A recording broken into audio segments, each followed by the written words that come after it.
Bien, vamos a empezar con la segunda parte del tema WH Questions.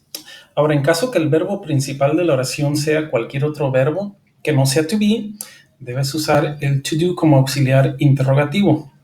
La estructura que vamos a usar es la siguiente. Vamos a empezar con nuestras preguntas, cualquiera que ustedes quieran, seguido del auxiliar does o do. El auxiliar does se utiliza cuando hablo de una mujer, un hombre o un objeto. El auxiliar do lo utilizo cuando hablo de mí mismo, cuando hablo de ustedes, cuando hablo de nosotros o cuando hablo de ellos. Después va a ir seguido del sujeto de quien esté preguntando, el verbo principal y finalmente el predicado. Entonces, tengo algunos ejemplos. Empiezo con mi pregunta, seguido del auxiliar, seguido del sujeto, seguido del verbo y el predicado. What do you do in school? ¿Qué tú haces en la escuela? Segundo ejemplo, how does she dance so well? Entonces, tengo la pregunta, el auxiliar does, sujeto she, verbo y el predicado. ¿Cómo ella baila también? Tercer ejemplo, where do you want to lunch? Pregunta, ¿dónde? Auxiliar do porque el sujeto es you, verbo en presente y el predicado. ¿Dónde tú quieres almorzar? Entonces, si se fijan, todos siguen la misma estructura que aquí arriba.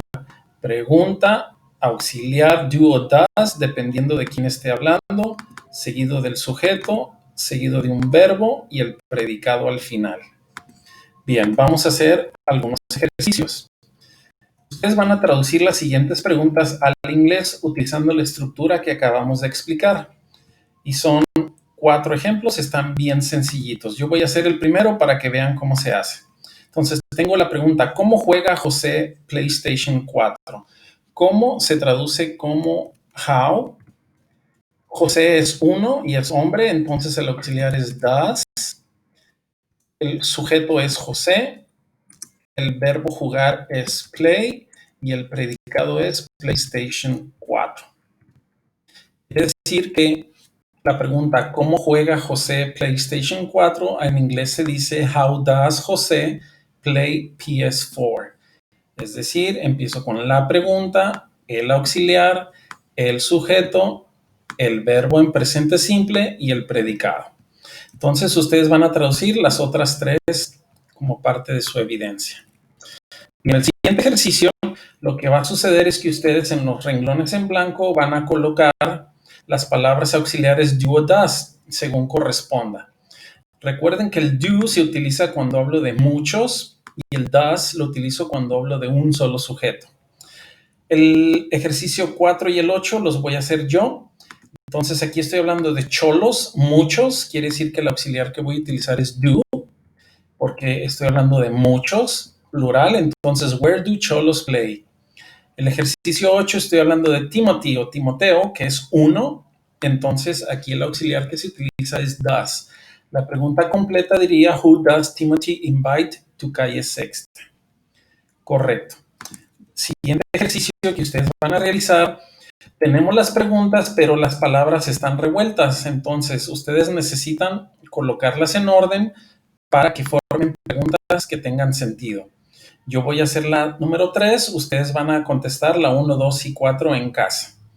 Entonces, yo de memoria sé que debo de empezar con la pregunta. Entonces, aquí la pregunta es where. Después del where va el auxiliar. Aquí yo tengo que el auxiliar es does. Después de does siempre va el sujeto. En este caso es Samantha. Después del sujeto yo sé que va el verbo, que aquí el verbo es live. Entonces escribo live y termino con el signo de interrogación.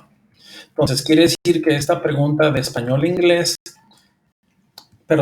colocando las palabras en orden para que tengan sentido en inglés, diría, where does Samantha live? ¿Dónde Samantha vive? Ustedes en casa, les repito, van a contestar ejercicio 1, 2 y 4. Yo les ayudé con el ejercicio 3. En el video siguiente les voy a explicar en qué va a consistir su evidencia.